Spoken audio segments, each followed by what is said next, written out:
The law would appear to be simple and straightforward. You get moving violations, you pay them, and avoid any further hassle. But a pair of lawsuits filed this week accuse cities across America of being the bad guys here, creating a debtor's prison by holding people with minor violations to the letter of the law.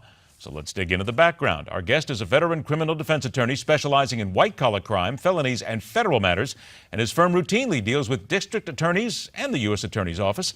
Let's welcome Geoffrey Nathan to MidPoint. Geoffrey, thanks so much for being here. You got it. Jeff, I got to tell you, on the surface, I'm looking at this and reading the stories, and it seems like people who are getting a tremendous amount of parking tickets, moving violations, they stuff them in the glove box, they don't pay them, they ignore them, and then they're being called to basically atone for their crime, if you will, and paying for them.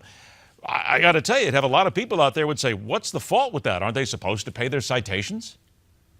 Well, the issue is I don't necessarily believe that these people are crybabies in the sense that this is just a one-off thing and they happen at random never to pay their ticket and wind up in the clink. Here, what you have is evidence of a wholesale policy that we're just going to overwrite people, fine them to death when they can't pay. We're going to incarcerate them. And I got to tell you something, that smacks me as being patently unconstitutional, hence the lawsuit. I think it's a good idea. And I think these towns and municipalities that use the court systems just to pad the coffers of the towns for which they service, I think they're going to get hit with a penalty from the judicial system, and it's going to hurt. Well, it sounds like two different things here. First of all, it almost sounds as if some people are saying this is a conspiracy by the law enforcement officials to go out there, let's find these people. We know that this one's got 27 unpaid tickets. Let's give him 37 more unpaid tickets, and then let's put him in jail. Now, we're not talking about that kind of a conspiracy level, are we?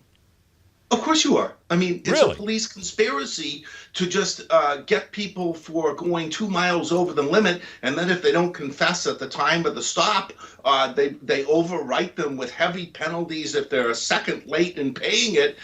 That's what we call a conspiracy. But if you break the law, shouldn't you have to pay for it? If you break the law, shouldn't you have to pay for it? I'm just going to play devil's advocate here. Well, yeah, but we have a civil system. I mean, most of the times what happens is you get a late fee. You don't wind up with a loss of liberty serving a hard prison sentence with murderers, rapists, and others, hooligans. I mean, this is just... Yeah, but wait a minute. That's your choice, though. If you choose not to pay and you take the choice on that, isn't that your choice? Aren't you the one basically winding yourself up in prison if you decide not to cough up the cash? You broke the law. True, but a lot of people in this country, sir, can't afford to pay citations that are issued to them without any nexus, without any reasonable cause. And law enforcement in these municipalities is using, what, 1 mile over the limit to give someone a $150 speeding infraction and then turning that into a criminal offense for non-payment? I don't think that's constitutional. Okay. That's not what... So let's look at this, and I got about a minute left, and let's look at this. If you have a lot of driving violations and you've got them stacked up and you haven't paid them and you've just ignored them, then what's the authority supposed to do? Because in essence, haven't you just basically ignored your responsibility? What do you do? You know, what you do is you tell those people to go out and do community service. You tell them to do some good in society. You don't tie up a prison cell that's designed for a hardened criminal. I'm sorry, I got to draw the line somewhere, and that's where I draw it. Okay, now we do agree, though, that there are municipalities out there who make a habit and also make a great living out of writing a lot of tickets, yes? Oh, yeah. I mean, there's some communities you drive through them on vacation and you leave on probation. I mean, let's face it, that's the way it is in this country. Okay, you think then that these two lawsuits that are filed, you think they have a good chance of succeeding in making a change?